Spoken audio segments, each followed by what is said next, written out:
Jésus-Christ TV, vous connaîtrez la vérité et la vérité vous affranchira.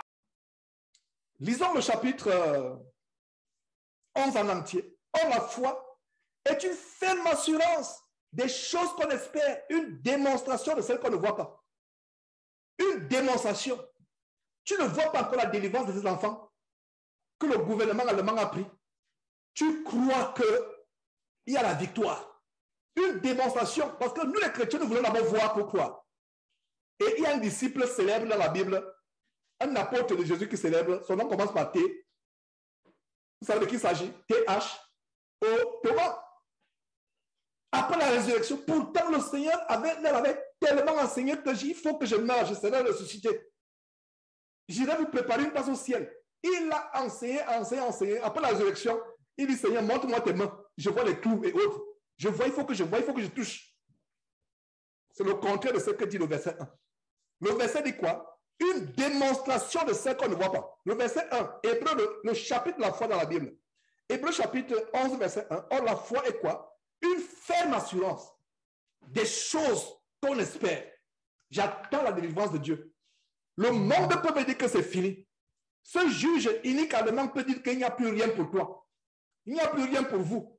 Vos enfants nous appartiennent. Vos enfants sont à nous. Personne ne pourra vous délivrer de ma main.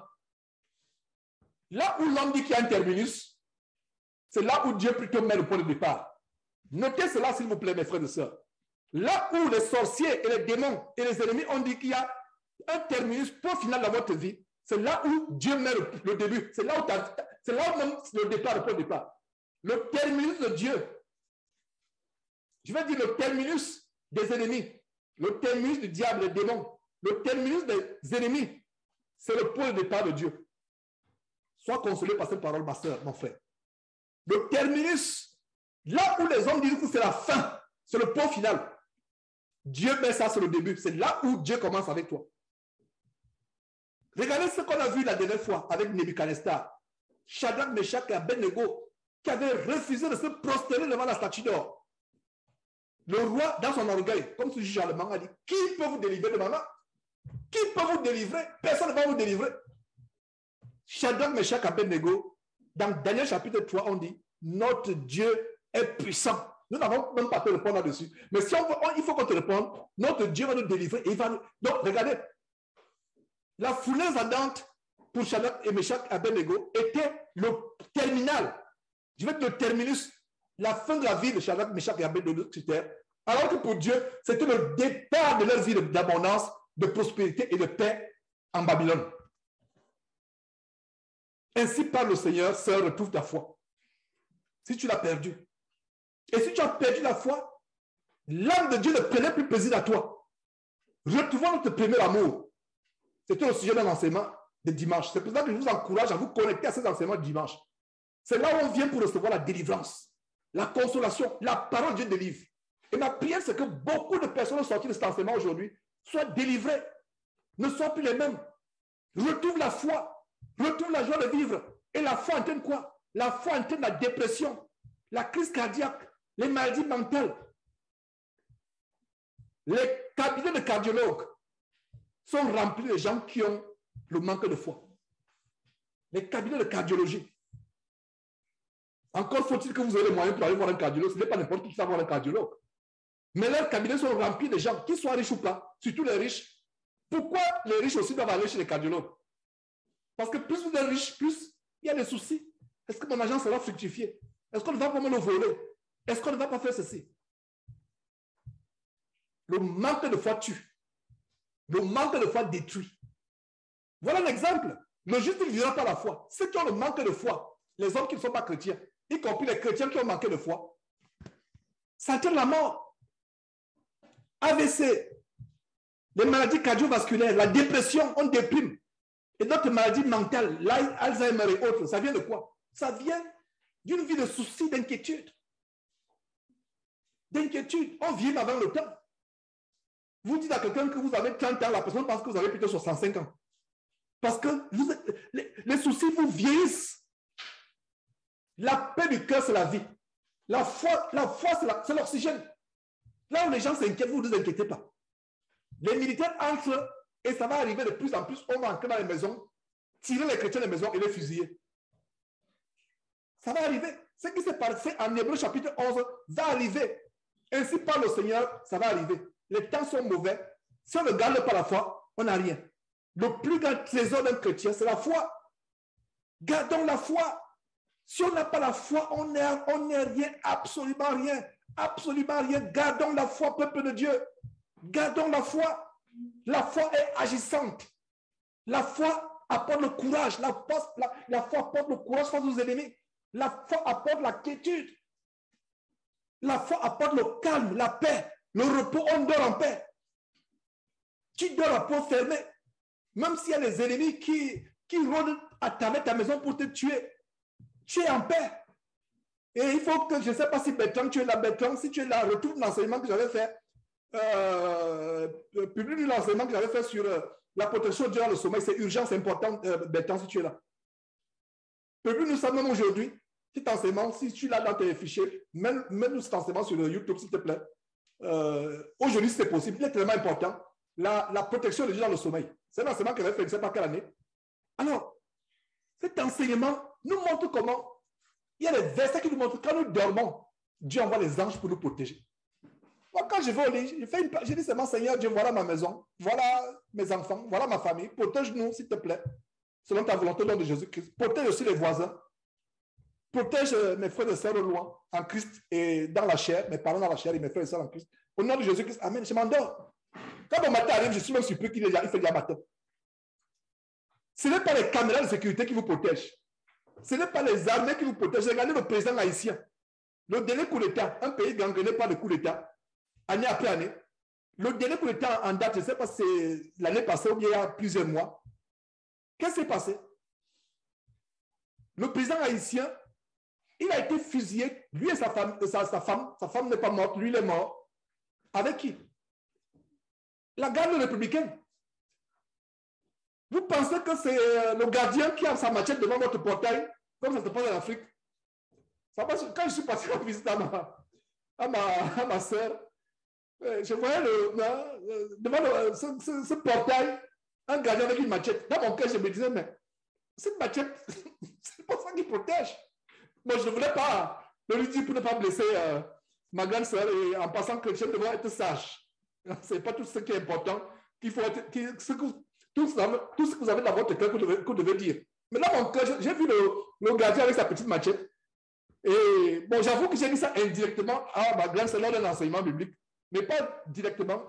Parce que je vois le gardien, même physiquement, il n'est pas corpulent. Avec la machette, il dit, mais quelqu'un, cette machette-là, non, les mains nues, il va t'attraper avec ta machette, il t'attache avec ta machette.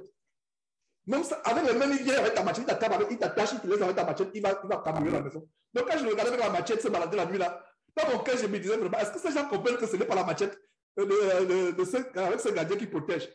C'est Dieu qui protège. Et même les bazookas, et même les canons qui entourent ta maison. Si quelqu'un vient avec un drone et lance une bombe depuis le ciel, les canons qui sont autour de la maison vont te protéger. Peuple de Dieu, comprenons que c'est Dieu qui nous protège. Seul en Christ, toi qui as peur de dormir dans l'obscurité, tu t'éteins les lumières comme ça, tu as peur. Tu dis, mais qu'est-ce que j'ai en train de voir? J'ai l'impression que c'est une ombre. Tu commences à avoir peur. N'aie pas peur. Mets ta foi en Dieu. Dieu prend plaisir à ceux qui ont la foi. Quand vous manifestez votre foi, Dieu est content. Tu voudrais que Dieu soit content de toi? Sœur, frère, retrouve la foi. Je t'assure qu'à partir d'aujourd'hui, ta vie sera. Tu vas venir témoigner. Ta vie ne sera plus la même si tu retrouves ta foi.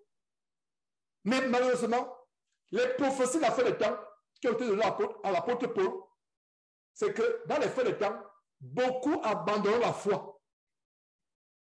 La plus grande prophétie de la fin des temps, c'est que les chrétiens vont abandonner la foi. Et ça s'adresse aux chrétiens. Parce que vous ne pouvez pas abandonner ce que vous n'avez jamais possédé. Quand on dit qu'il y a une voiture qui a été abandonnée quelque part, ça veut dire que cette voiture, quelqu'un a eu. Un propriétaire là-bas, vous ne pouvez pas abandonner ce que vous n'avez pas eu. Les gens du monde non-chrétiens n'ont jamais eu la foi. Est-ce que vous comprenez? Les gens du monde n'ont jamais eu la foi. Si la Bible dit que dans la fin des temps, quelques-uns abandonnent la foi, Ces quelques-uns, c'est qui? C'est vous et moi. Et quand vous abandonnez la foi, Dieu en a vu. Notez ce verset, s'il vous plaît. Hébreux chapitre 10, verset 8.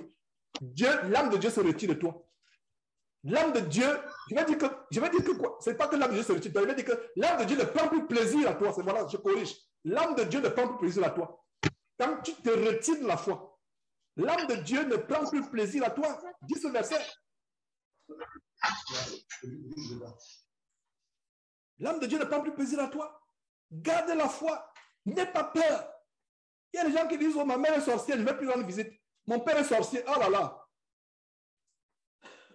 La lumière n'a pas peur des ténèbres. Ce sont les ténèbres qui ont peur de la lumière. Imaginez-vous que vous avez une pièce. Comme ici aux États-Unis, il y a presque toutes les maisons, des garages qui sont supposés parquer les voitures. Mais en fait, c'est là où on garde tout ce qu'on n'utilise plus, etc., etc. Et des fois, ça peut rester enfermé pendant des mois et des mois, ou même des années, dans l'obscurité. Le jour où vous ouvrez le garage, vous allumez, c'est là où vous voyez toutes sortes de bestioles, les cafards qui couchent, les araignées, tous ils sont en train de fuir pour se cacher. La lumière chasse les ténèbres et les créatures des ténèbres. Les ténèbres ne chasseront jamais la lumière. Comprenez cela? Ayez la foi, gardez la foi. Alors, mes frères et sœurs, Hébreux chapitre 11, verset 1. Or, la foi est une ferme assurance des choses qu'on espère. Nous sommes en Hébreux chapitre 11, le chapitre de la foi. La foi est une ferme assurance. Une ferme. J'ai encadré, oh là là, je ne sais pas si, j'ai encadré une ferme assurance. J'ai encadré une ferme assurance. C'est depuis que j'ai encadré une ferme assurance. Pourquoi? Une ferme assurance. La foi est une ferme assurance. J'ai encadré une ferme assurance. Pourquoi j'ai encadré une ferme assurance? Voilà le secret. Une assurance qui ne vacille pas. Quels que soient les dangers, quel que soit ce que tu traverses. Une ferme. La foi est une ferme. La clé, c'est la ferme assurance. Ce n'est pas une assurance en enlacé. Aujourd'hui, tu as la foi. Demain, tu n'as pas la foi. Après demain, tu as encore la foi. Non, c'est une ferme assurance. Elle est constante et elle va de manière exponentielle. Exponentielle, ça veut dire que j'étais le plus grand nulard en mathématiques. On me connaissait. J'étais célèbre par ma fainéantise en mathématiques. C'est pour ça que je me suis concentré sur la littérature et la philosophie parce que j'étais un cancre en mathématiques. Mais une chose qui est retenue, c'est que quand on dessinait cette courbe, quand on faisait des fonctions, on trace un trait, on trace l'autre trait, il y a une courbe qui va. Et on m'a appris que c'est une courbe exponentielle. Et étant devenu chrétien, et quand j'ai commencé à enseigner la parole de Dieu, et on me disait que cette courbe va jusqu'à l'infini. On dit, ah tiens, donc cette courbe que le professeur de mathématiques me donnait en première, en terminale. Donc cette courbe, je l'ai découverte dans la parole de Dieu. La foi vous donne de manière exponentielle. Elle va jusqu'au ciel. Elle va. Donc en mathématiques, c'est cette courbe. Aujourd'hui, je vous révèle que cette courbe, c'est Dieu qui parle de cette. C'est Dieu établit la fondation de cette courbe dans la fonction. Les fonctions, les limites. Il y a une limite qu'on trace, mais au-delà de cette limite, il y a cette courbe qui s'avance. Aujourd'hui, si mes anciens camarades suivaient cette vidéo, ils vont dire que c'est pas vrai, Jean, j'ai devenu mathématicien. C'est pour ça que vous dites que la parole de Dieu contient la plus grande intelligence. Donc, il y a cette courbe exponentielle qui va exponentielle. Ça veut dire qu'elle monte jusqu'à l'infini. Elle monte. Et il n'y a pas de fin. Voilà notre foi. La foi est une ferme assurance des choses qu'on espère. C'est-à-dire des choses pour lesquelles on prie. Et la définition, la traduction de la Bible amplifiée de Hébreux chapitre 11 dit ceci. La foi est une ferme assurance des choses pour lesquelles on prie. L'espérance que les choses pour lesquelles on prie nous appartient déjà avant qu'on les voit. Nous appartient déjà avant qu'on les voit. Et ça me fait mal quand je vois comment l'évangile du Kingdom Now, l'évangile de transformer son intelligence en un aimant qui vous fait donner tout dans la vie. Satan a transformé ce verset. C'est pour ça qu'il y a cet évangile diabolique de parler sur ton portefeuille et l'argent apparaît, de parler sur ton compte bancaire, de parler sur tes enfants, de parler. Et là, on met Dieu à côté. Ce n'est pas de ce que je parle. Je parle de la foi en Dieu. Vous croyez en Dieu. Vous croyez que Dieu est capable de tout faire. Alors, donc, la foi est une ferme assurance. Le secret dans ce verset, c'est quoi? Ferme assurance. Une assurance inébranlable. Une assurance qui ne vacille point. La foi est ferme et elle va de manière exponentielle. Une démonstration, c'est qu'on ne voit pas. Même si tu ne vois pas encore la guérison, rends grâce à Dieu pour la guérison. Tu ne vois pas encore la délivrance, rends grâce à Dieu pour la délivrance. Ça va mettre 5 ans, 5 mois, 5 jours, 5 semaines selon le plan de Dieu. Dieu va se glorifier un jour. Verset 2. Pour l'avoir possédé, les anciens ont obtenu un témoignage favorable. Les anciens ont obtenu. Donc, le témoignage de la foi qu'on possède, la foi qu'on possède fait que dans l'église, on rend un témoignage favorable. Comme je viens de rendre un témoignage favorable à ce merveilleux couple Emmanuel et Nadia. Voilà le verset 2 en manifestation aujourd'hui dans cet enseignement. Que vraiment, je n'ai pas vu un couple depuis que j'ai commencé ce ministère, je n'ai pas vu des croyants ayant une plus grande foi que celle d'Emmanuel et Nadia. Et ma prière, c'est que vous gardez cette foi, chers frères et chères sœurs. Vous gardez cette foi. Et pour ceux qui ne savent pas, Nadia est une blanche allemande. Pourquoi je mets la précision sur Nadia est une blanche allemande? C'est parce que l'une des régions de la terre où les gens sont tellement athées, c'est l'Europe. C'est l'Europe. L'Amérique latine encore, ils sont dans le catholicisme, ils pensent qu'ils sont chrétiens. Les États-Unis, ils pensent qu'ils sont chrétiens, mais ils sont dans le mouvement évangélico-protestant, etc. Mais en Europe, il n'y a rien. C'est pour ça que je pense cette précision. Ce n'est pas en vain que je précise que son épouse, c'est une blanche allemande. Ce n'est pas une allemande, elle n'est pas allemande comme Emmanuel qui a demandé l'adoption de nationalité, c'est de naturalisation. Elle est originellement d'Allemagne, parents. Et elle a cette foi, parce que les gens en Europe, c'est quoi? C'est la philosophie, c'est l'athéisme. Ils pensent qu'ils sont eux-mêmes Dieu, que Dieu n'existe pas, que c'est une bêtise, et voilà. Donc, trouvez une sœur allemande d'origine qui a cette foi, et elle n'a pas cette foi pour son mari. Parce que ce n'est pas la première fois que je cause avec ce couple. Sa foi n'est pas parce que je n'aimerais pas dire qu'il y a une plus grande foi que qui, mais je vais dire tout simplement, c'est que dans ce couple, la foi de cette femme n'est pas fonction de son mari. Elle a une foi à elle, tellement inébranlable. Le mari a une foi à lui, tellement inébranlable. Et les deux, cette foi-là, oh là là, c'est une bombe. C'est pour ça qu'ils ont ébranlé le tribunal. Spirituellement, ce qui s'est passé dans ce tribunal, spirituellement, oh là, c'était quelque chose de grand. C'était un tremblement de terre sur le plan spirituel. Au point où Satan et son royaume étaient confus, enragés, furieux.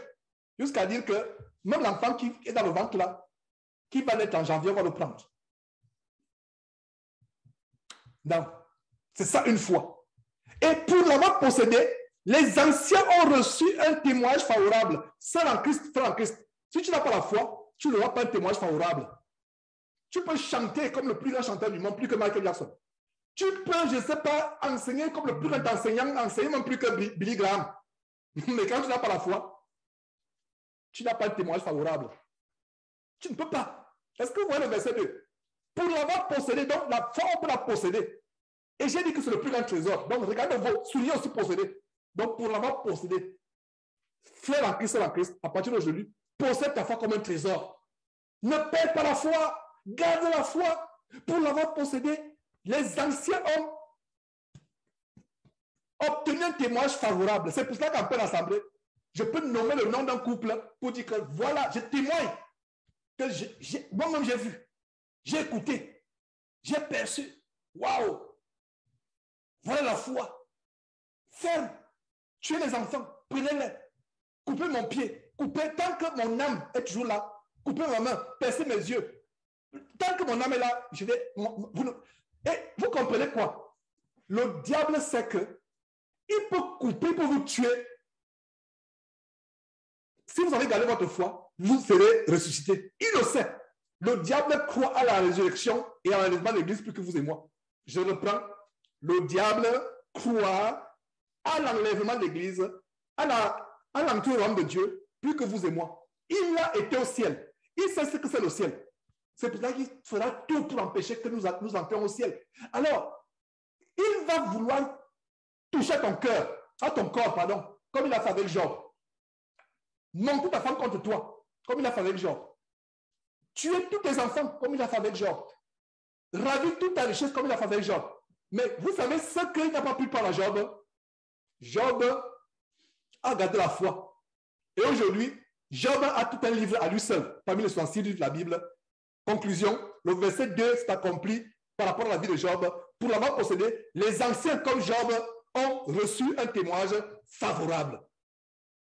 Mon frère, ma soeur qui est assis aujourd'hui en train d'écouter cet enseignement par Zoom, depuis Montgomery au Texas, au nord de Houston, en ce grand jour du 27 novembre de l'an de grâce 2022, ma prière c'est que, sœur en Christ, frère en Christ, tu es un témoignage tellement grand, le témoignage de la foi. On dit que, oh, cette femme-là, je n'ai jamais vu un homme ou une femme ayant une plus grande foi que cette femme.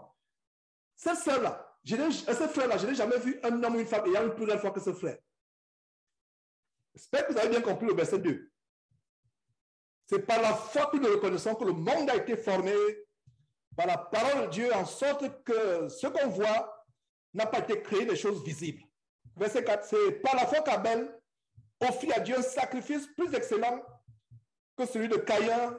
C'est par elle qu'il fut déclaré juste. Souligné, c'est par elle qu'il fut déclaré juste. Dieu voulait que nous abstenions du péché. Ne pas mentir, ne pas faire la fraude, être droit, être honnête. Mais ce qui est plus important, c'est par la foi qu'on est déclaré juste. Et nous sommes justifiés par la foi. Regardez un voyou comme moi, un bandit comme moi, un homme aimant la vie, un fornicateur comme moi. Dieu a eu pitié de moi par à cause de quoi? À cause de la foi. C'est par la foi que tu dis, Seigneur Dieu, à partir d'aujourd'hui, je mets ma foi en ton Fils Jésus-Christ. Je me repens de tous mes péchés. Je crois qu'il est mort pour moi sur la croix. Je crois qu'il est ressuscité. Je crois qu'il reviendra chercher les justes pour les amener au royaume de Dieu. Je crois en cela. Je confesse cela de ma bouche et je crois en cela. Tu es justifié. C'est par la foi en Dieu que tu es déclaré juste. Parce que nous sommes pécheurs. On a fait les mauvaises choses. C'est par la foi en Dieu. Verset 4, c'est par la foi qu'Abel offrit à Dieu un sacrifice plus excellent que celui de Caïn. C'est par elle, par la foi qu'il fut déclaré comment? Juste. Quand tu possèdes la foi, quand Dieu te voit, il te voit avec plaisir. Il te voit avec plaisir. Quand il pose le regard sur toi, c'est pour ça que Dieu peut te protéger pendant la nuit. Dieu peut te protéger dans la tourmente, dans la fournaise ardente. Regardez Shadrach, Meshach, Abednego. 3 enfants jetés dans la fournaise ardente. Mais Dieu envoie un ange, ou pour même le Nebuchadnezzar. Et effrayé, il se lève et dit, hey, on a jeté 3 hommes dans la fournaise ardente. Mais on voit, ils marchent, ils n'ont rien. Il y a même un 4e homme. Et Nebuchadnezzar dit, son visage ressemble à celui d'un fils de Dieu. Et plus tard, il a eu la révélation qu'en fait, ce n'était pas un des fils des dieux. Il a eu la révélation à la fin du chapitre 3, dans le chapitre 3, que en fait, c'est Dieu qui a envoyé un ange qui a délivré Shadrach, Meshach et Abednego de la fournaise ardente parce qu'ils ont eu confiance en leur Dieu, même en face de la fournaise ardente. Et en passant, pour vous qui avez suivi cet enseignement que j'ai fait un dimanche, le feu avait happé les soldats, les plus vigoureux soldats qui avaient pour mission de jeter Shadrach et Abednego dans la fournaise ardente. Le feu les avait happés et tués instantanément. Gardons la foi. Gardons la foi. La foi est importante. Si tu n'as pas la foi, tu es mort. Si tu n'as pas la foi, tu es mort. Il n'y a plus rien. Gardons la foi. C'est par la foi qu'Abel offrit à Dieu un sacrifice plus excellent que celui de Caïn. C'est par elle qu'il fut déclaré juste. Dieu approuvant ses offrandes. Aujourd'hui, les faux pasteurs, vampireux, sorciers, mettent l'accent sur les enveloppes d'argent. Deux fois l'argent, comme je disais la dernière fois, Léon Mian, Ivoirien, qui dit, va te prostituer, amen. L'autel va purifier, on va mettre l'huile dessus. Va voler. Va même faire n'importe quoi, on va mettre l'huile d'onction qui va purifier. On met l'accent sur les offrandes. On dit, sœur, tu peux aller pécher n'importe comment. Après une enveloppe d'argent, on va prier, Dieu va pardonner tes péchés. Voilà comment ces pasteurs vampireux, faux pasteurs vampireux, chargés de péché, adultérants, fornicateurs, voilà comment ils sont exposés, comme ce faux pasteur qui a été exposé en l'espace de quelques jours. J'ai posté une photo sur Facebook et sur WhatsApp, comment en l'espace de quelques jours, on le voit prêcher, mais on le surplante chez un marabout. Il est en culotte devant un marabout. Le marabout a mis les bougies, les coris, les calebasses de sang, je ne sais pas, de sang humain et autres. Et c'est le marabout lui-même qui a filmé à son insu. Et à l'espace de quelques jours, le même pasteur qui a été filmé par le marabout est surpris dans la chambre avec une femme mariée enceinte. Une femme mariée enceinte par son mari. Enfin, j'espère que c'est son mari, effectivement, qui l'a enceinté. Mais voilà, avec une femme mariée enceinte, je n'ai pas pu publier cette deuxième partie. Mais je vous donne la suite de ce pasteur. Si vous allez sur votre WhatsApp ou sur le Facebook, ce pasteur il y a deux photos. Une photo où il est en train de prêcher devant un lutteur qui a une croix rouge. Déjà, cette croix rouge devait alerter les gens que c'est un sorcier. Et plus tard, il est devant, il est filmé dans une chambre en culotte avec des calebasses de sang, des bougies allumées et autres. Et c'est le même pasteur qui, là je n'ai pas pu publier cette deuxième partie, qui est surpris dans la chambre en train de forniquer avec une femme mariée enceinte. Une de ses fidèles. Vous voyez donc la hargne que j'ai quand il donne ces faux pasteurs. Ouais, la hargne. Il ferme la porte du ciel aux gens. Il ferme la porte. Il vous dit amenez les offrandes. Dieu va purifier vos offrandes. Même si vous avez volé, même si vous avez escroqué, même si vous avez détourné les fonds publics, vous avez fait la corruption étant fonctionnaire, ramener l'argent, on va laver l'argent avec l'hôtel va nettoyer. De quel hôtel parle-t-il? L'hôtel de calebasse de sang humain. La plus grande offrande qu'on donne à Dieu, c'est l'offrande de notre foi. Dieu approuvant ses offrandes. Tu veux faire les offrandes à Dieu? La première offrande, c'est la foi dans ton cœur. La confiance inébranlable en Dieu. Dieu approuvant ses offrandes, et c'est par elle qu'il parle, c'est par elle qu'il parle encore, quoique mort. Et c'est par elle qu'il parle encore. Regardez. Abel, bien que mort, aujourd'hui, Abel est mort il y a combien de milliers d'années.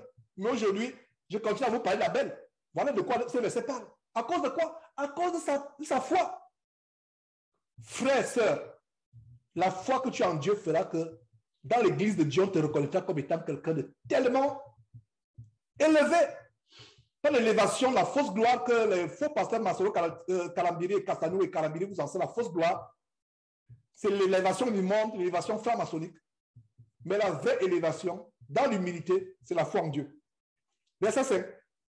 C'est par la foi qu'Enoch fut enlevé pour qu'il ne vit pas la mort, il ne vit pas la mort et qu'il ne parut plus parce que Dieu l'avait enlevé.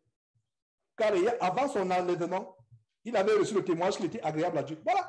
Il avait reçu le témoignage qu'il était comment? Agréable à Dieu à cause de quoi? À cause de la foi. Donc si tu as douté, c'est pour ça que cet enseignement, c'est l'enseignement de repentance. Si tu as douté, si tu as manqué de foi, si tu as pleurniché, on peut pleurnicher parce qu'il y a une douleur qui nous c'est pas un péché de pleurer parce que la chair peut faire mal, mais même dans les pleurs, tu dis Seigneur, il va penser ces blessures qui sont dans ton cœur ou sur ton corps. Tu crois en Dieu. Il y a les prières qui se prennent avec les larmes parce que le corps fait mal. Les larmes coulent physiquement.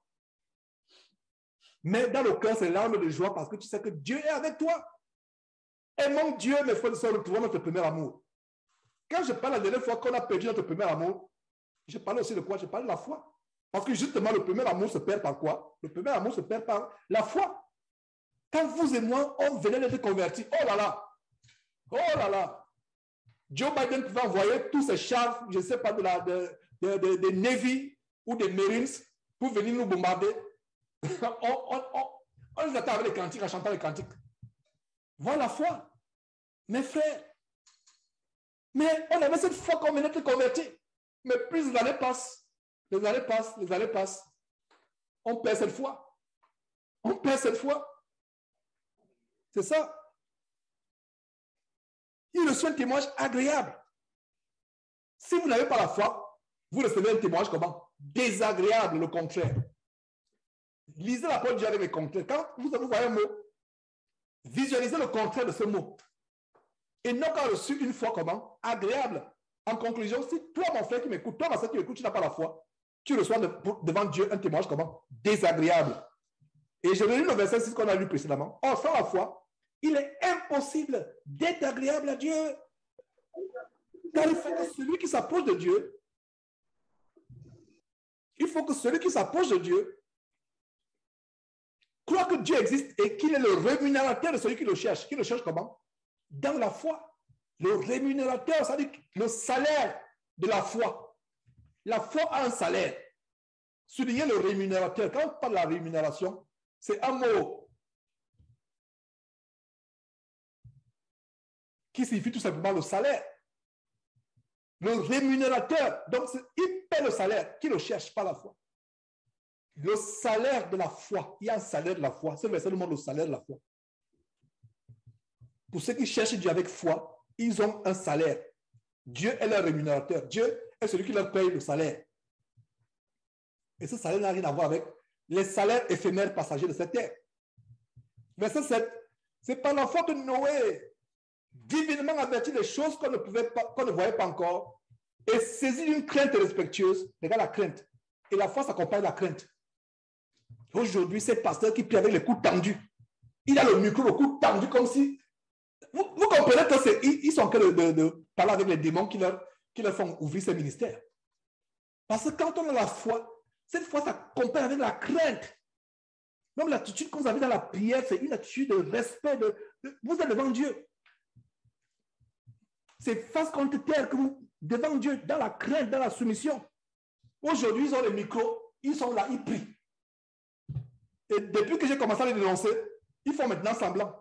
Fausse humilité. Vous les voyez s'accroupir là, devant leur assemblée, il se met à genoux, il fait semblant. C'est une fausse modestie et une fausse humilité. Mais la vraie foi en Dieu apporte la vraie crainte de Dieu.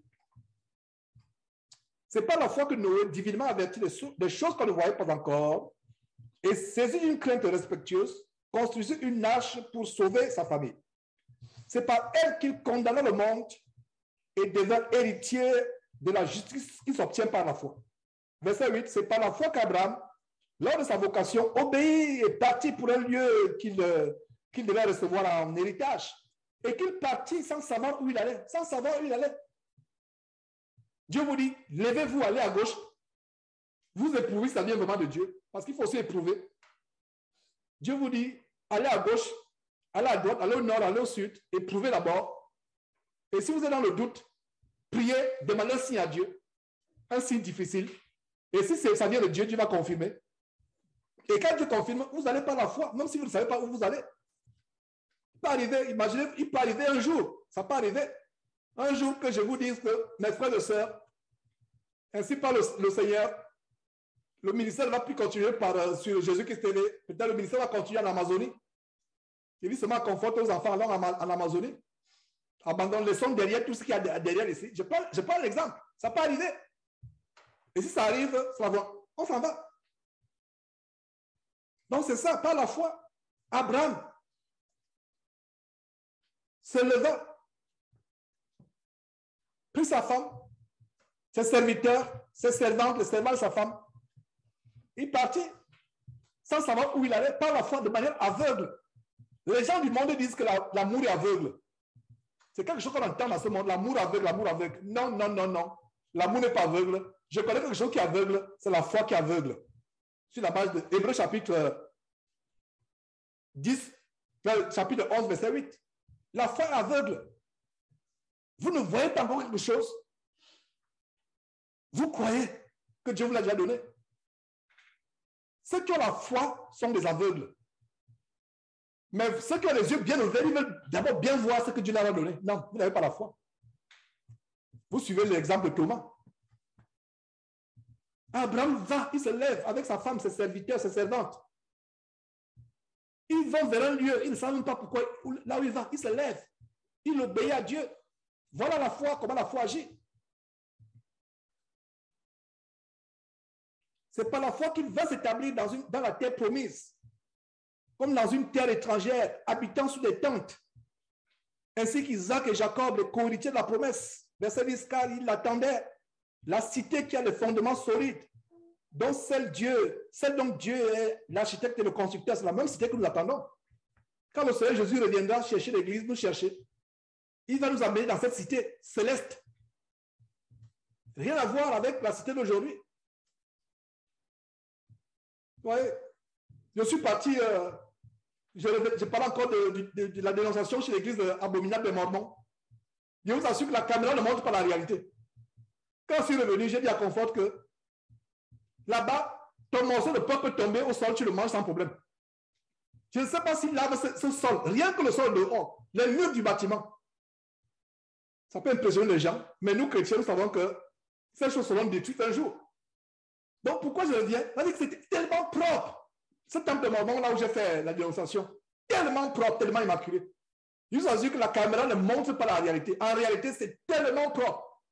Ça veut dire que vous marchez même, vous avez même peur, vous pensez même que non. C'est tellement propre, le sol est propre. Depuis la barrière jusqu'à le temple abominable, tellement propre. Mais laissez-moi vous dire une chose. Le ciel. Ah, mes frères et sœurs, le ciel, la beauté du ciel. Si Dieu vous montrait un seul instant le ciel, cet abominable bâtiment des Mormons, dans lequel ils ont introduit l'homosexualité, que je suis parti dénoncer, ce bâtiment serait même la porcherie, serait même plus propre que ce bâtiment, en ratio, en proportionnalité, en comparaison avec le ciel. Ce temple de Mormons, il y a aussi notre église qui a été une cathédrale qui avait été achetée par un faux pasteur, Crystal Cathedral. Une cathédrale en cristal, je ne sais pas dans quel état aux États-Unis. En cristal. Mais ce cristal comparé au ciel, si Dieu vous montrait une seule seconde le ciel, ce faux pasteur, il y a un vieillard là qui est passé d'éléments sur enseignement.com, il ne sait pas comment il l'appelle, comment on s'appelle. Il est parti dire qu'il a vu le ciel. J'ai sécuré ma tête. Il était là à enseignement.com ou à MCI, il a dit qu'il a vu le ciel.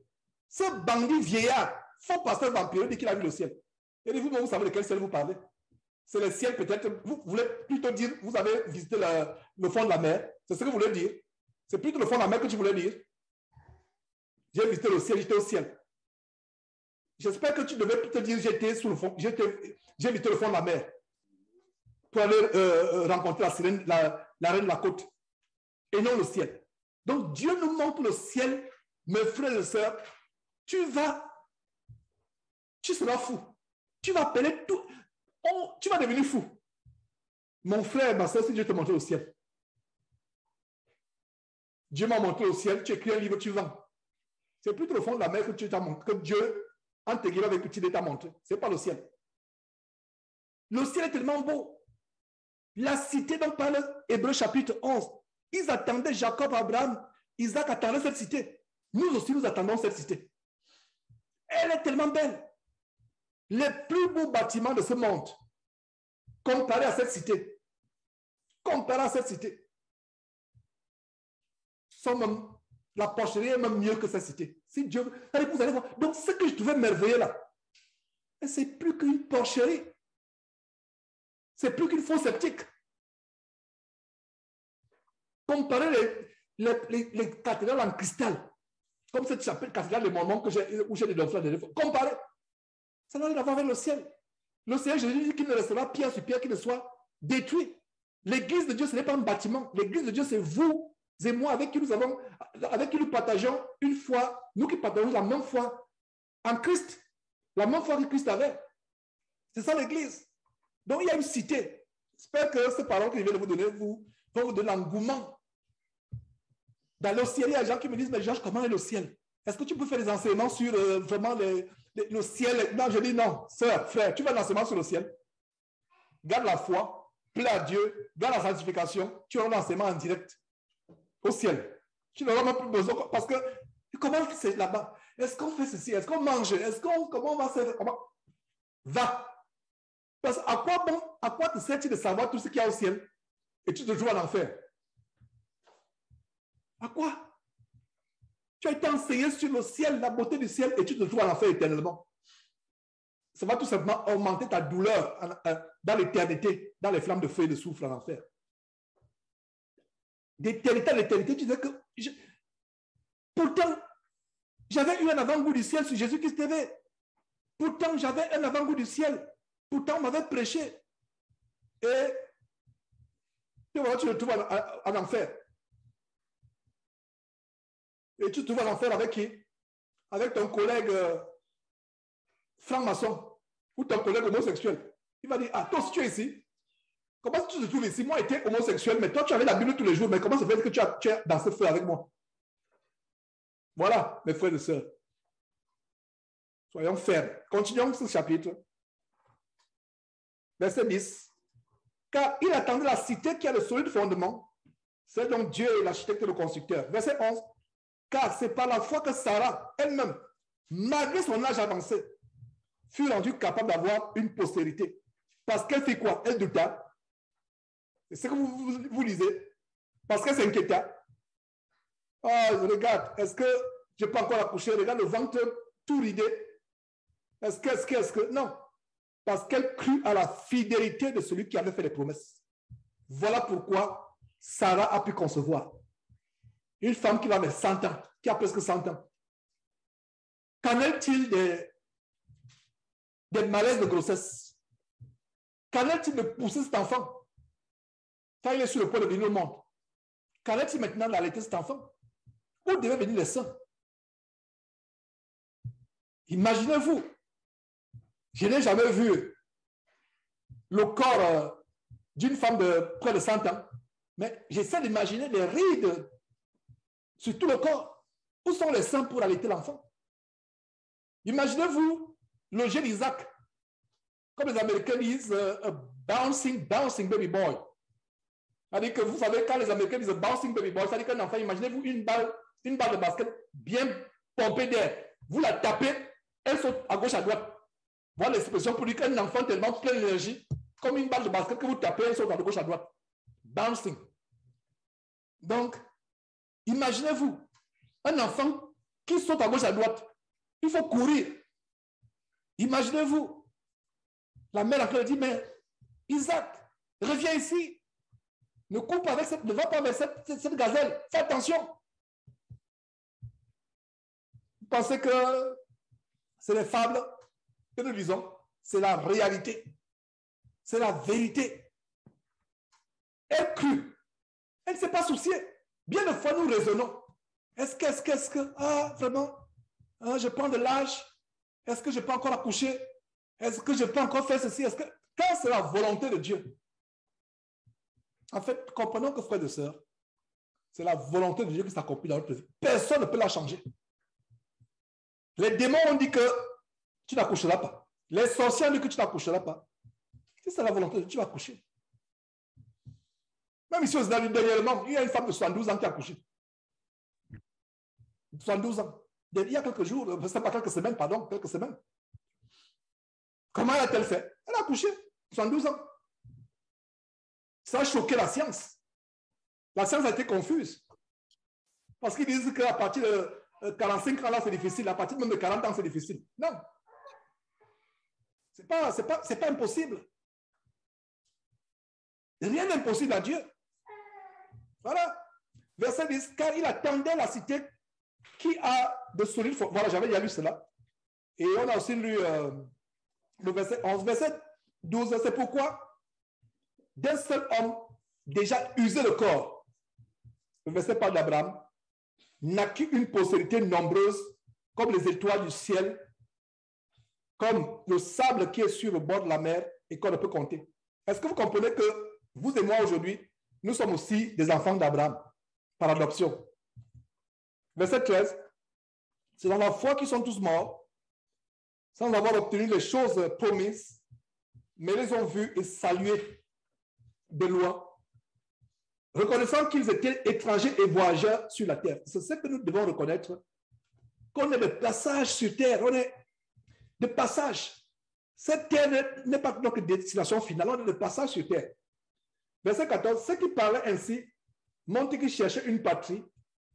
S'ils avaient eu en vue celle d'où ils étaient sortis, s'ils avaient eu en vue celle d'où ils étaient sortis, ils auraient eu le temps d'y retourner. Mais maintenant, ils en désirent une meilleure, c'est-à-dire une patrie céleste. C'est pour cela que Dieu n'a pas honte d'être appelé leur Dieu, car il leur a préparé une cité. Et à partir du verset 17, on commence à voir quelques exemples de la foi, les manifestations de la foi, de ceux qui ont précédé dans la foi. Verset 17, c'est par la foi qu'Abraham offrit Isaac, je vous en ai parlé tantôt, lorsqu'il fut mis à l'épreuve, par qui? Par Dieu, et qu'il offrit son fils Isaac, lui qui avait reçu les promesses, et à qui il avait été dit, en Isaac sera nommé pour toi une postérité. Verset 19, regardez le verset 19, regardez la beauté du verset 19. Il pensait que Dieu est puissant, même pour ressusciter les morts, aussi le recouvra-t-il par une sorte de résurrection. Donc, la scène qui s'est passée sur le mont Morija où Abraham était sur le point de sacrifier son enfant, c'était une figure annonciatrice, une figure d'annonciation de ce qui devait se passer avec Jésus-Christ, la résurrection des morts. Parce que Isaac était presque mort. C'est Dieu qui a fait sortir un bélier qui était retenu par les cornes dans un buisson. Et ce bélier était une figure anticipative de l'agneau de Dieu qui devait être sacrifié des milliers d'années plus tard sur la croix à Golgotha. Jésus-Christ, notre Seigneur. Et comment la parole est tellement belle. Donc la résurrection était annoncée sur le mont Morija. Vous pensez que c'est par hasard que c'est sur ce mont Morija qu'a été bâti le temple de Jérusalem par Salomon? Un endroit de sacrifice. L'église du Seigneur Jésus-Christ est bâtie sur un endroit de sacrifice. Et notre sacrifice est fondé sur la croix. Sur la foi, pardon, sur la foi. Verset 20. C'est par la foi qu'Isaac bénit Jacob et Ésaü en vue des choses à bénir. C'est par la foi que Jacob, mourant, bénit chacun des fils de Joseph et qu'il adora appuyé sur l'extrémité de son bâton. C'est par la foi que Joseph, mourant, fit mention de la sortie des fils d'Israël et qu'il donna des ordres au sujet de ses os. Ces gens parlaient par la foi. Verset 23. Et non seulement le juste vit par la foi, le juste parle aussi par la foi parce que la parole, c'est partie de la vie. Les morts ne parlent pas. Nous marchons par la foi. Nous parlons par la foi. Nous agissons par la foi. Nous réagissons par la foi. Nous planifions notre vie par la foi. En conséquence, nous vivons par la foi. Parce que sans la vie, vous ne pouvez pas parler. Vous ne pouvez pas marcher. Vous ne pouvez pas agir et réagir.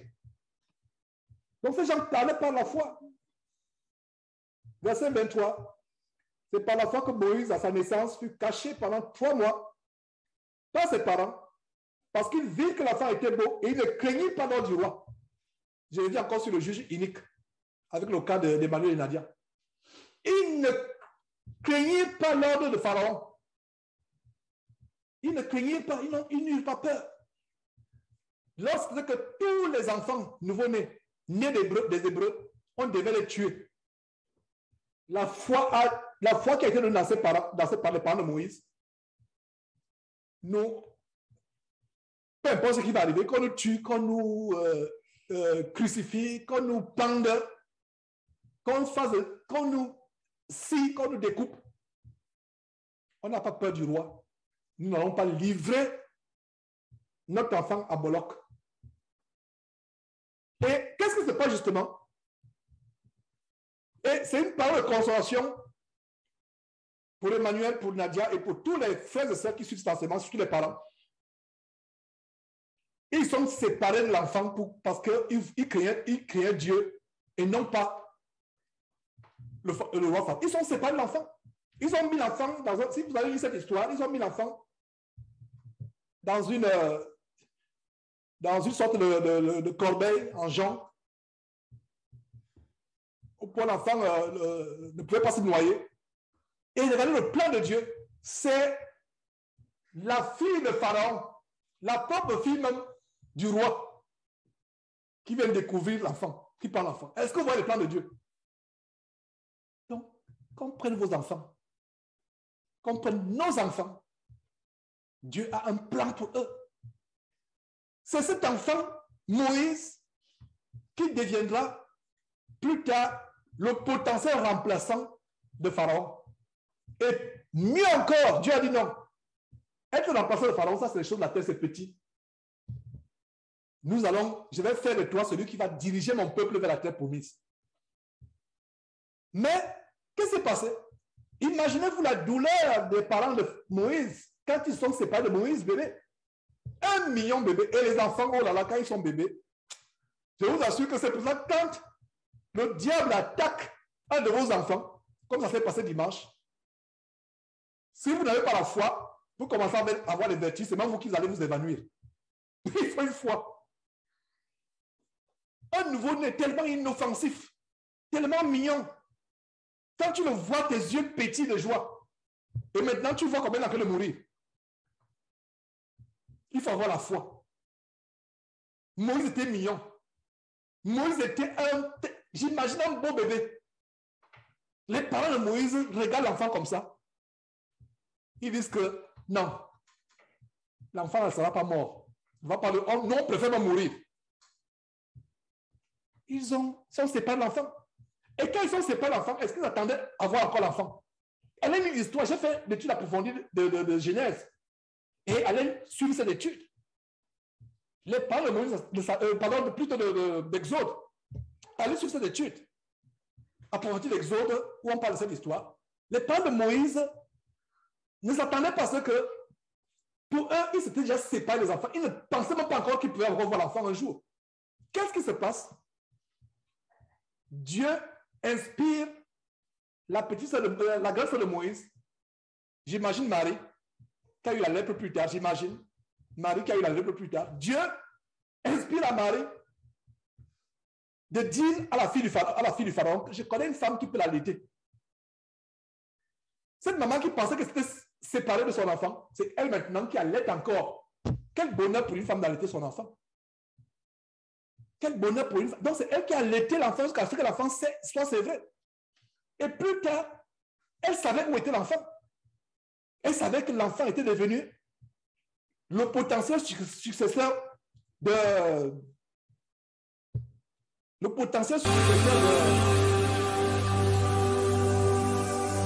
Pharaon. Et regardez un peu comment Jésus-Christ, Dieu peut changer le cours des choses. connaîtrez la vérité Le cœur du et la roi était dans vérité. la main de l'Éternel. Il est tout là où il veut.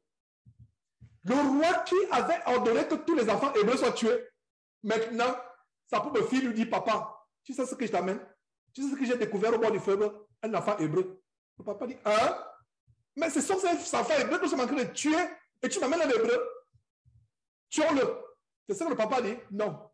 Le cœur du roi, pourtant, qui avait décidé de tuer tous les enfants hébreux, il permet que un enfant, un bébé hébreu, entre plus tard, un enfant hébreu entre plus tard dans le palais royal.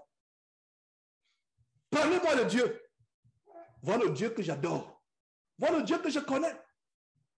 Sois consolé, maman. Sois consolé, papa. En écoutant ces histoires.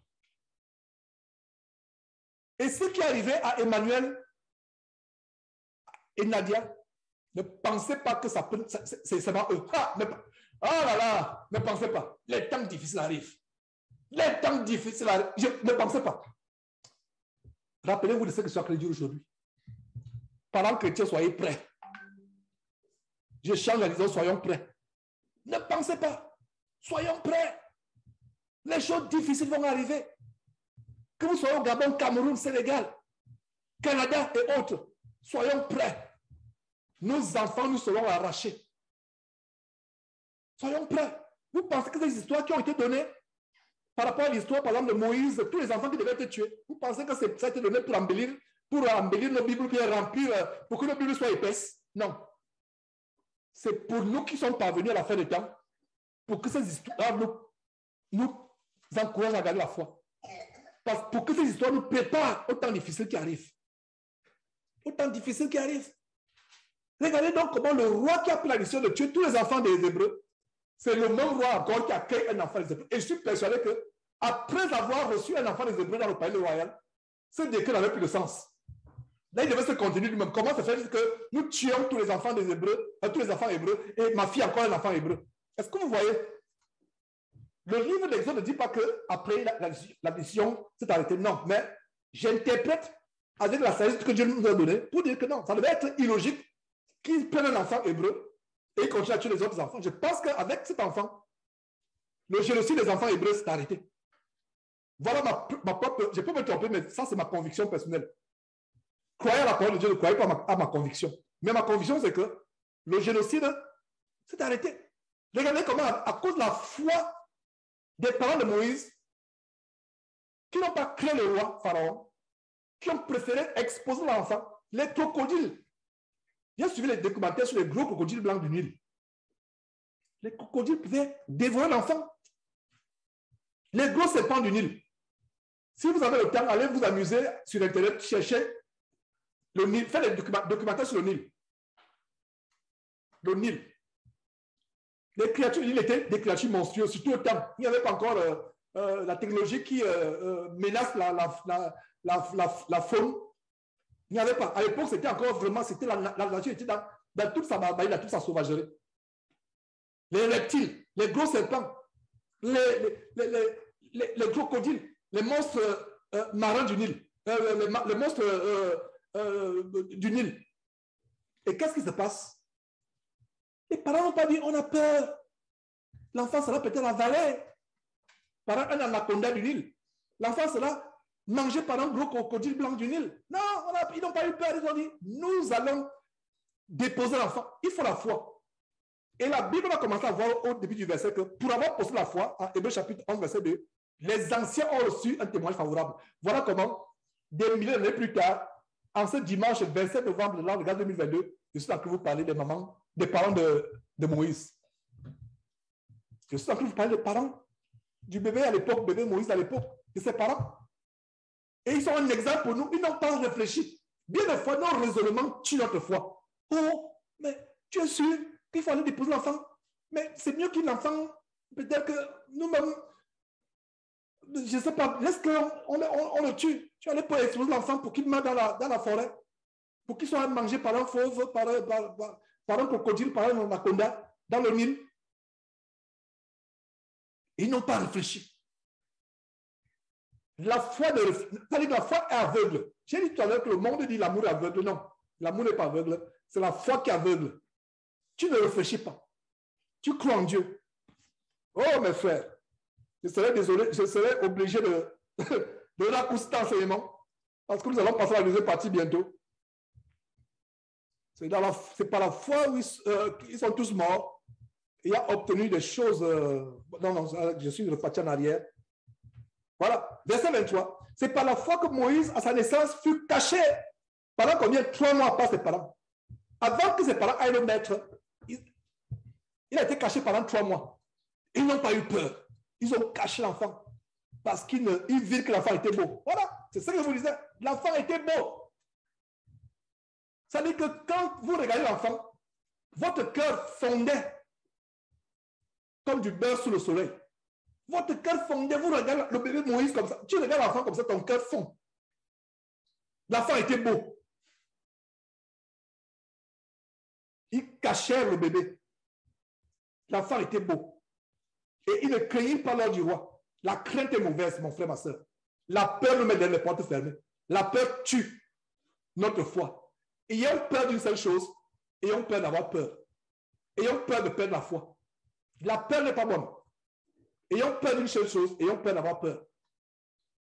C'est par la foi que Moïse, devenu grand, lui-même devenu grand, refusa d'être appelé fils de la fille de Pharaon. La fille de Pharaon ne pouvait pas succéder au trône.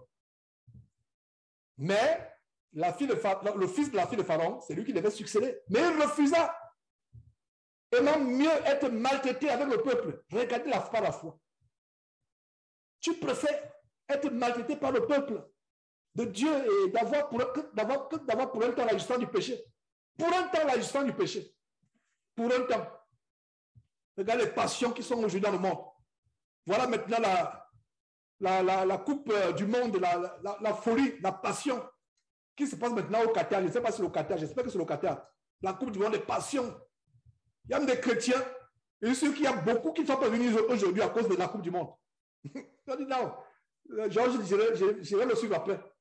Le Cameroun en train de jouer. Le Sénégal en train de jouer. La France en train de jouer. Je ne sais pas si ces pays sont encore en train de jouer. Bon, je ne sais pas. Je ne sais pas. Et justement, j'ai eu, parlant de cette Coupe du Monde, j'ai eu un rêve que je partage pour la première fois. Je n'ai même pas partagé ce rêve à confort. Donc, je me suis retrouvé dans un endroit qui était comme un stade. Et c'était comme si j'évangélisais. Et je me suis retrouvé dans ce stade. Il y avait beaucoup de Camerounais. Et j'étais en train d'évangéliser. Et dans le rêve, je ne sais pas, quelqu'un dit, voilà un Camerounais, le seul Camerounais qui ne suit pas le football. La personne s'est laissée à moi. Et je me suis réveillé. Et ça s'est passé il y a combien de temps? Et je ne sais pas si ça veut que la Coupe du Monde a commencé. Si je ne me trompe pas, je pense que je ne savais même pas qu'il y a la Coupe du Monde. Quand je me suis réveillé, j'ai dit, ah, je comprends. Donc, il y avait la Coupe du Monde devait commencer. J'étais dans un stade où on disait, voilà quelqu'un, tout le monde, voilà le Camerounais, le seul Camerounais qui ne suit pas.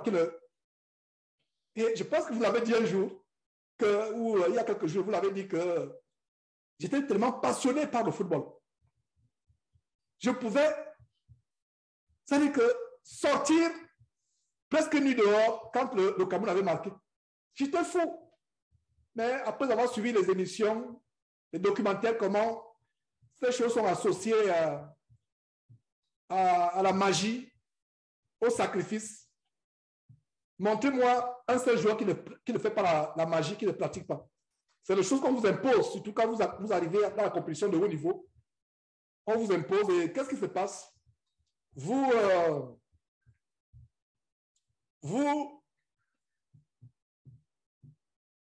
supportez les joueurs qui ont fait des pactes avec les démons.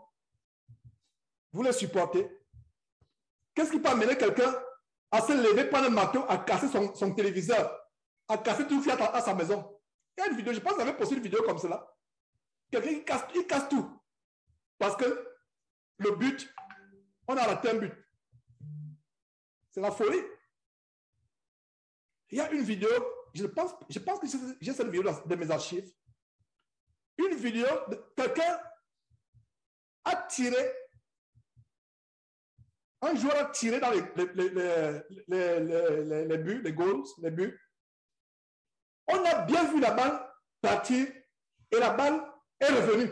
Donc les gens s'étaient levés pour dire qu'il a marqué. Après on voit la balle qui revient. Le gardien était battu, il était parti d'un côté, la balle est allée entrer d'un côté. Alors, les gens ont mis la vidéo au ralenti. La balle est revenue, la balle n'a pas tapé sur le poteau pour revenir. La balle a tapé, donc il y a une créature courte, comme le lutin, ou pour ceux qui sont gabonais, le ditengu, c'est-à-dire que ces petits démons qui sont toujours de courte taille. Donc, la balle a tapé ces démons. Quand tu vas au ralenti, quand c'est tellement passé vite qu'on n'a pas vu. Alors, quelqu'un, c'est tellement qu'il s'est préoccupé, qu'il s'est dit, mais comment j'ai bien vu la balle, presque, la balle n'était pas sur le poteau, la balle était à l'angle, mais pas sur le poteau. Qu'est-ce qui a pu ramener la balle? Donc, c'est une créature qui a ramené la balle. Si je retrouve cette vidéo dans les archives de Jésus qui était, je vais la publier. Incroyable. Il a mis au ralenti. Un grand match. Donc, ces choses-là, il y a beaucoup de passion. L'apôtre Paul disait, surtout à vous les jeunes gens, fuyez les passions de la jeunesse. Et il y a beaucoup de magie et de sorcellerie qui sont associées à ces choses. Regardez ce qui s'est passé avec la Coupe d'Afrique des Nations au Cameroun.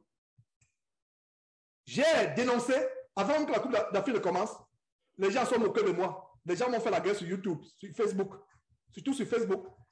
Et ces gens qui m'ont fait la guerre, quelques jours après, 2 jours, 3 jours après, 2 jours, 4 jours après, moins d'une semaine après, il y a eu la bousculade, les gens sont morts. J'ai dit OK. Ces gens qui m'ont lancé les pierres, ils étaient encore où pour lancer les pierres? Pourtant, j'ai averti. Il y a au moins 10 personnes qui sont mortes ce jour-là à cause de la bousculade. Donc, ces choses, il y a des gens qui vont poser la question, Georges, est-ce que Dieu interdit le sport? Ce n'est pas un péché de prendre la balle, d'aller taper la balle avec tes enfants, je ne sais pas, mais tout ce qui est comme passion, c'est-à-dire que ces événements mondiaux ou internationaux, il y a la passion derrière, ces joueurs, ces athlètes. Si tu tapes la balle toi-même dans la cour, avec tes enfants, ou je ne sais pas, dans un parc, ou sur une plage, vous tapez la balle, ou vous jouez au volley, est-ce que c'est péché? Ce n'est pas un péché. Mais tout ce qui est associé aux passions, l'idolâtrie, on adore on adore les gens. Et comme nous suivons de temps en temps les informations venant du Cameroun, et une information qui nous est parvenue depuis le Cameroun, c'est que il semble qu'un joueur, je ne sais pas ce qui s'est passé, soit il a raté un but, soit il a marqué contre son camp, et on est parti agresser la famille. Vous ne voyez pas que c'est les démons? Qu'est-ce que la famille a à y voir avec un joueur qui est à la Coupe du Monde? C'est la famille qui... Qu'est-ce que la famille a à y voir? Et il fallait que la police, si mes informations sont bonnes, qui m'ont été apportées, il semblerait que la police, maintenant, a été obligée de protéger la concession pour qu'on ne tue pas la famille. Qu'est-ce qu'il y a derrière? C'est les passions. En fait, je mets une précision que l'océan ne voudrait pas que nous prenions part à ces passions, ces choses du monde. N'aimons pas le monde. Tout le monde, maintenant, parle football. Tout le monde... il y a comme une caricature que j'ai vue sur YouTube, sur Facebook, où le mari est obligé d'aller acheter un deuxième téléviseur. Parce que la femme ne peut plus suivre une novella. Donc le mari achète un deuxième téléviseur pour se concentrer avec la Coupe du Monde. Des déchirures dans les familles comme cela. Il n'y a plus la paix entre l'homme et la femme. Les enfants sont abandonnés à eux-mêmes pendant un mois. Le soir arrive, les enfants vont suivre le match. Si les voisins ne savent pas où ils sont, voilà comment les parents perdent leurs responsabilités. Et je ne parle pas des parents non chrétiens. Je parle de nous. Surtout vous qui êtes en Afrique. Fuyons ces choses. Les passions, et on baisse la garde. Est-ce que vous savez que c'est les choses comme ça que le diable frappe? Que le diable frappe. Nous avons baissé la garde parce qu'on est passionné. Même les passions, la politique, tout ça. En tant que vrai chrétien, nous devons enlever des passions dans notre cœur. C'est une parenthèse. C'est par la foi, verset 24, que Moïse, devenu grand, refusa d'être appelé fils de la fille de Pharaon, aimant être maltraité avec le peuple de Dieu que d'avoir pour un temps la jouissance du péché. Verset 26, regardant le propre de Christ comme une richesse plus grande que les trésors d'Égypte, car il avait les yeux fixés sur la rémunération. Moïse voyait déjà Jésus-Christ. Verset 27, c'est par la foi qu'il quitta l'Égypte sans être effrayé de la colère du roi. Et regardez comment la foi des parents de Moïse l'a influencé plus tard positivement. Lui-même, les parents là, lui n'ont pas, c'est pour ça qu'on dit parents, élevez vos enfants sur la foi. Devenu grand, ça ne retournera pas. C'est vrai que l'enfant n'a pas véritablement été éduqué par ses parents Moïse, mais la Bible ne nous dit pas tout. Cet enfant plus tard a su qui il était, qui étaient ses vrais parents. Pourquoi? Il a dit qu'il a préféré être maltraité avec le peuple, parce qu'il avait toujours un contact avec le peuple. Souvenez-vous quand il a tué d'un coup de poing un Égyptien qui maltraitait un Hébreu. Comment il a su que c'était ses parents? Donc, à un point, c'est pour ça que la Bible ne peut pas te le dire. À un point donné de sa vie, Moïse a été en contact avec ses origines. À un point, il a été instruit. Et certainement, il a appris comment il est né. Comment il est venu dans le monde. Comment on a voulu le tuer. Comment on l'a mis dans une corbeille en jambe. Comment on l'a exposé au crocodile dans la colonne du Nil. Comment la fille de Pharaon l'a... Certainement. Et à un moment, cette foi a grandi dans son cœur. Et à un moment, il a dit, je préfère souffrir avec mon peuple. La foi vient de ce qu'on entend. La foi de Moïse ne pouvait pas être bâtie sur du néant. Je suis convaincu, mes frères et sœurs, corrigez-moi si j'ai tort, je suis convaincu que la foi de Moïse a été bâtie sur la parole de Dieu qu'il a écouté, le témoignage qu'il a écouté. On ne sait pas comment, mais quelque part il a écouté cela. Nous rendons grâce à Dieu vraiment pour cette parole. J'espère que vous êtes bénis par cette parole. Verset 27, c'est par la foi qu'il quitta l'Égypte sans être effrayé de la colère du roi. Exactement comme ses parents. Quand il se montra faible. Voilà. Qu'est-ce qu'on a vu au début de ce chapitre? Verset 1, chapitre 11. La foi est une ferme assurance. J'ai tellement mis du temps. Je ne sais pas si j'ai mis 5 minutes sur le mot ferme. Et c'est ce qu'on voit encore avec Moïse. Il se montra comment? Ferme. La foi nous amène à être ferme. On ne vacille pas. Voilà. Il se montra ferme.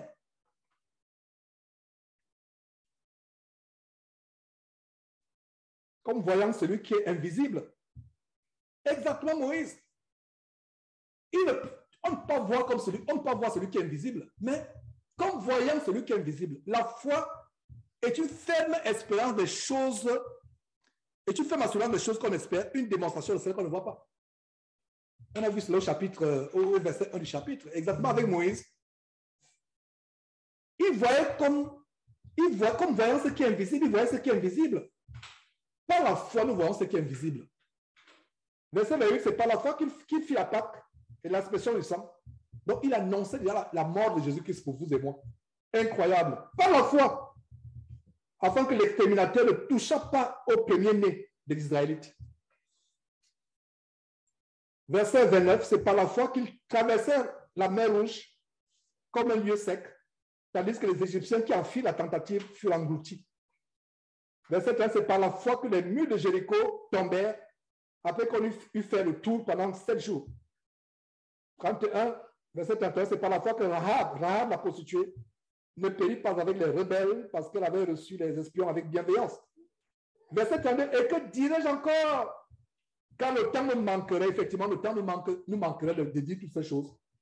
Pour parler de Gédéon, de Barak, de Samson, de Jephthé, de David, de Samuel, et des prophètes qui par la foi vainquirent le royaume, exercèrent la justice, obtinrent les promesses, fermèrent la gueule du lion.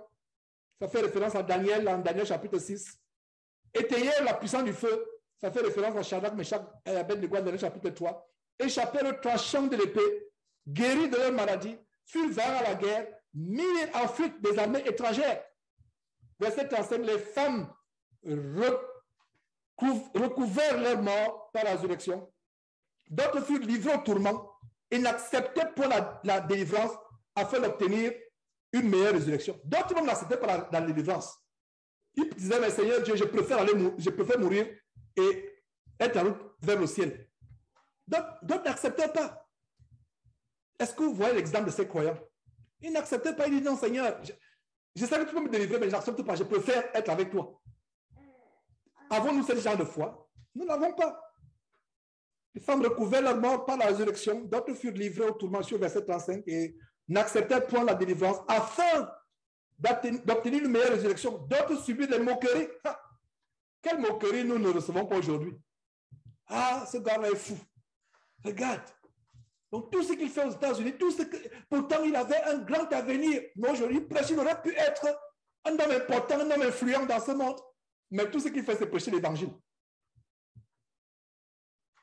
C'est terrible. Les moqueries. On va se moquer de toi, ma soeur. Tu es devenue comme une grand-mère. Hein? Tu n'es plus sexy. Tu ne portes plus les collants. Tu ne mets plus la peinture sur le visage. Tu ne mets plus les parapluies sur les yeux, des parapluies miniatures. Je vais dire les fossiles. Tu ne fais plus ceci. Tu ne fais plus cela. Regardez, on va se moquer. Quand on se moque de toi, il n'y a pas de problème. Le monde aime ce qui lui ressemble. Pourtant, nous chrétiens, quand on voit les gens du monde s'habiller, ne pensez-vous pas qu'on voit les démons? Avant, je ne voyais pas ça. Parce que mes yeux étaient encore les yeux du monde. Quand les écailles des yeux du monde, les écailles du monde sont tombées, quand je vois une femme s'habiller avec les faux cheveux, les faux ongles, comme cette vidéo, elle va au restaurant, elle veut manger le poisson avec les mains. Maintenant, avec les ongles, tu as l'impression que c'est... Même il n'y a pas d'animal qui... C'est-à-dire que le diable est l'être humain. Nous amène à dénaturer le corps de l'homme. Maintenant, tu manges avec les mains, tu veux découper le poisson. C'est les ongles maintenant.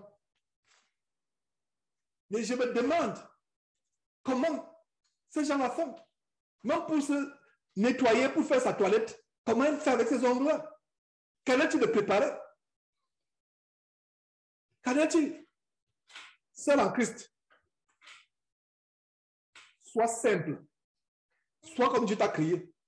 Quand on se moque de toi, c'est pas grave. Regarde ce verset, c'est une consolation pour ceux qui sont victimes de moquerie. Et je sais combien de moqueries nous essuyons. Soyons heureux. Le monde voulait qu'on agisse comme le monde. Tu es comme une vieille femme. Tu es comme...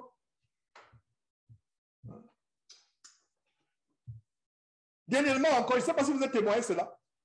Je suis allé dans un magasin du voisinage. Je suis entré. J'ai vu une femme. J'ai demandé à cette femme, excusez-moi madame, est-ce que vous êtes chrétienne? Elle me dit, je suis chrétienne. J'ai dit, voilà, je n'en doute pas parce que la manière par laquelle vous êtes habillée. Elle m'a dit, thank you, sir. Elle m'a dit, merci, monsieur. Une femme âgée. Elle est chrétienne. Bon, je n'ai pas voulu entrer dans le détail. J'espère qu'elle n'est pas mormon. Ça fait triste de savoir qu'ici aux États-Unis, quand quelqu'un s'habille un peu de manière décente, c'est soit des mormons, soit des mormons, soit des témoins de Jéhovah. Voilà qu'ils ont embrassé le mot sexualité. Ça veut dire qu'ils vont tout embrasser comme abomination. Comme ce merveilleux couple avec qui je parlais justement il y a quelques jours, qui ont des voisins musulmans. Les voisins musulmans leur ont dit que vraiment, vos enfants, quand on voit vos filles, elles sont tellement bien habillées. C'était une joie et une consolation pour les parents. Non pour ces enfants-là. Et ça se passe en France. Les voisins musulmans, un couple musulman dit, regardez, vos enfants, vraiment, il y a quelque chose qui est différent avec les autres enfants. Quand je les vois, elles sont tellement bien habillées, elles se distinguent. Aujourd'hui, toutes les jeunes filles, les adolescents veulent avoir les pantalons déchirés, veulent avoir les habits qui collent le corps. Maman chrétienne, couvre ton corps à toi et apprends à tes filles de couvrir leur corps. Apprends à tes filles à couvrir leur corps. Terminons l'enseignement. Allez lire l'histoire de la femme de la Sunamite par vous-même. Celle qui avait un enfant mort, qui était stérile, qui n'avait pas eu d'enfant et qui a eu un enfant parce qu'elle était tellement gentille vis-à-vis d'Élisée et de Géasi. Et plus tard, quand elle a eu l'enfant, l'enfant est mort un jour. Et quelle a été sa réaction?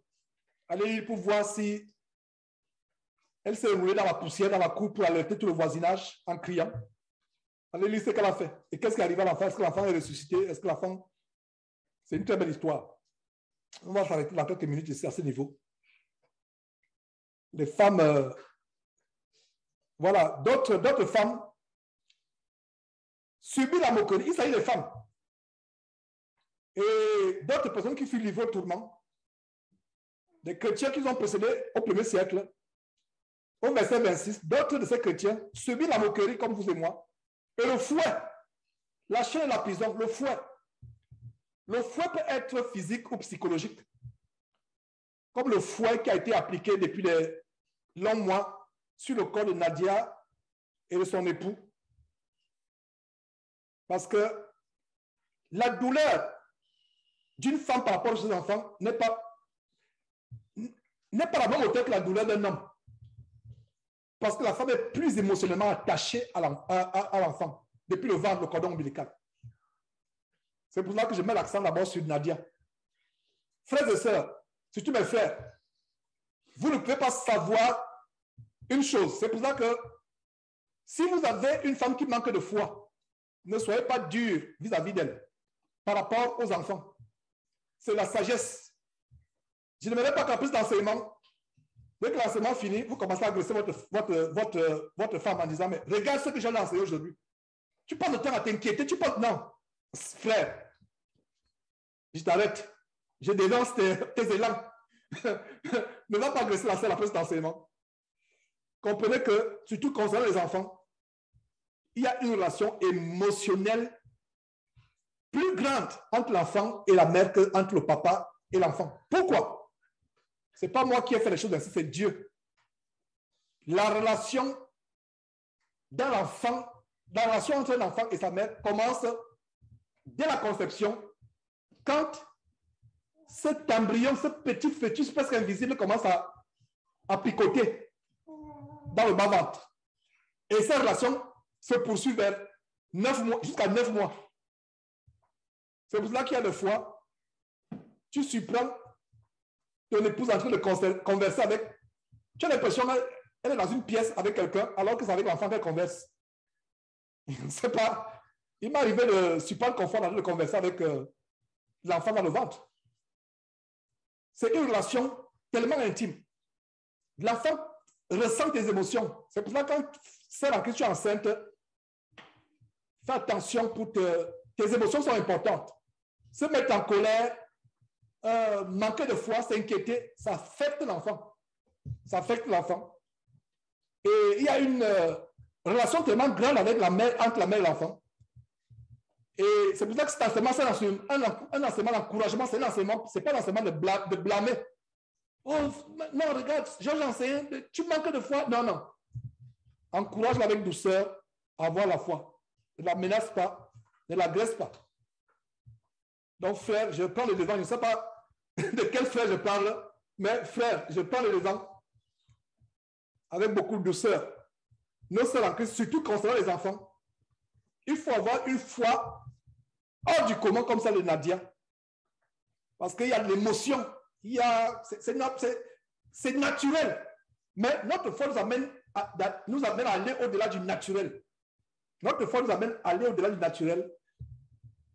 Par notre foi, nous faisons les choses qui paraissent aux yeux du monde folles par notre foi. Mais comprenez qu'il y a une relation d'intimité forte entre la mère et l'enfant qui est plus forte qu'entre le père et l'enfant. Pourquoi? Il y a ce cordon ombilical. C'est pour ça que quand l'enfant sort du ventre, il y a ce cordon ombilical qui est lié. Il faut d'abord couper.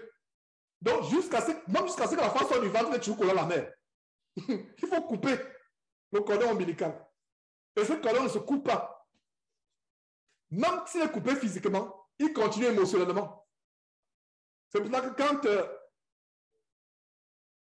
un enfant est dérouté, la maman a plus mal que le père. Le père a mal, mais la maman a plus mal. Parce que la maman a porté le père.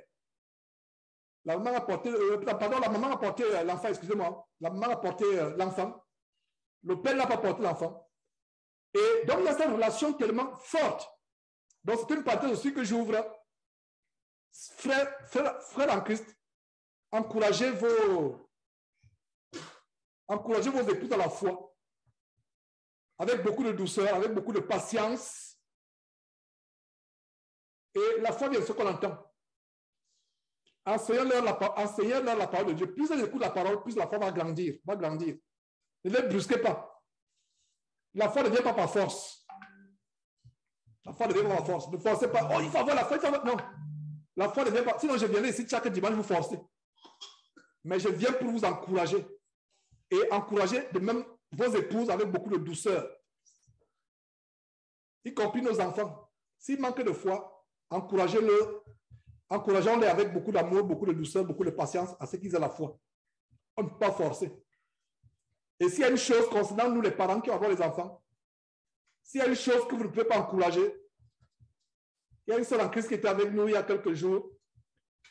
Elle a été choquée quand je lui ai dit, je préfère que les enfants soient eux-mêmes chrétiens. Je les encourage, mais je ne les forcerai jamais. Pour moi, j'ai dit souvent aux enfants qui m'écoutent actuellement, qui sont en train d'écouter cet enseignement, que ne pensez pas que vous serez chrétien parce que papa et maman sont chrétiens. Non. Vous serez chrétien de vous-même. Votre décision d'être baptisé, votre décision de suivre le Seigneur, on vous prêche ce qui est bien, on vous éloigne de ce qui est mauvais, on vous encourage à aller vers ce qui est bien, mais on ne pose pas, nous n'imposons pas. Tout ce que j'impose, c'est des règles. Il y a des choses qu'on ne peut pas faire chez moi. Il y a des choses qu'on ne peut pas faire. Il y a 1 heure pour dormir. Il y a des choses qu'on ne peut pas faire. Il y a des choses qu'on doit faire. Mais pour la foi, je n'impose pas. J'encourage. Donc, c'est aussi une erreur que nous faisons. Tu imposes la foi à ton enfant, il devient hypocrite. Il va faire pour te faire plaisir. Dès qu'il sort de ta maison, oh là là, c'est le plus grand pécheur du monde. Non, il faut que lui-même apprenne à développer cette foi. D'autres subissent la moquerie, le fouet. Je parlais du fouet physique et le fouet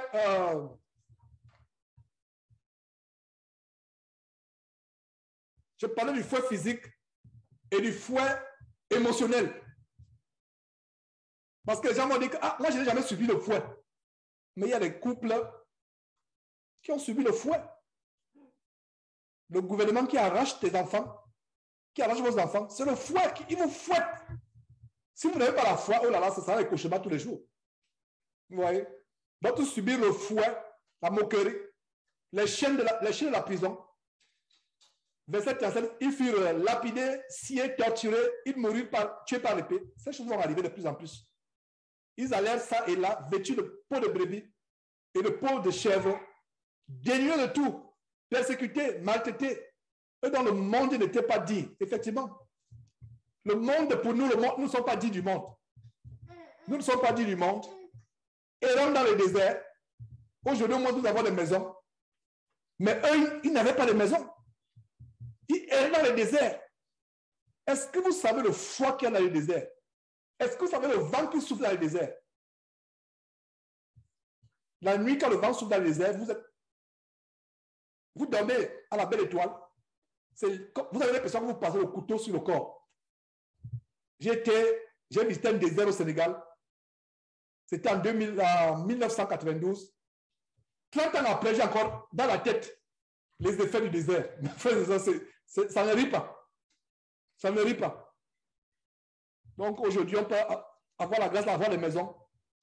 Après, on va dire que vous et moi, nous suivons cette réunion par Zoom depuis les maisons. Mais eux, ils erraient. Donc, nous, chrétiens aujourd'hui, nous sommes mieux que ceux qui nous ont précédés au premier siècle. Mais on a moins de foi qu'eux. Normalement, c'est nous qui devions avoir plus de foi qu'eux. Leurs conditions de vie, leurs conditions sociales étaient pires. Pires. Je me permettais même de dire plus pire. C'est vrai que ça ne se dit pas en français. Notre condition est infiniment, leurs conditions étaient infiniment pires, mais ils avaient plus de foi que nous. Nous, on a un petit confort. On a des conditions, il y a des pays encore où tu peux encore prêcher la parole de Dieu sans être inquiété, mais ça ne va pas durer pour longtemps. Mais nous avons moins de foi qu'eux. Et j'ai dit ça pour que nous éprouvions la honte. Et que cette honte nous amène à changer, à être plus que. Terminons véritablement. Eux dont le monde n'était pas dit, errant dans les déserts et dans les montagnes, dans les cavernes et dans les encres de la terre. Verset 29, tout cela, à la foi desquels il a été rendu témoignage, n'ont pas obtenu ce qui leur a été promis. Verset 40, Dieu ayant en vue quelque chose de meilleur pour nous, afin qu'il ne parvesse pas son nous à la perfection.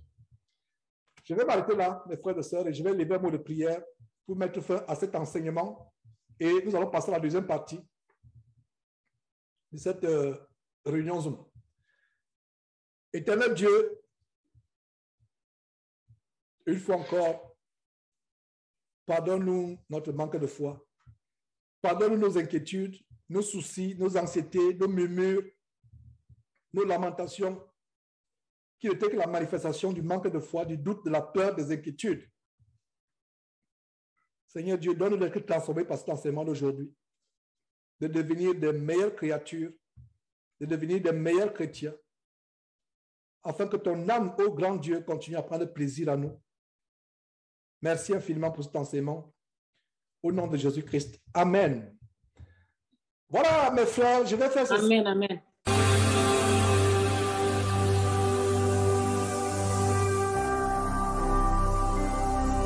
Jésus-Christ TV, vous connaîtrez la vérité et la vérité vous affranchira.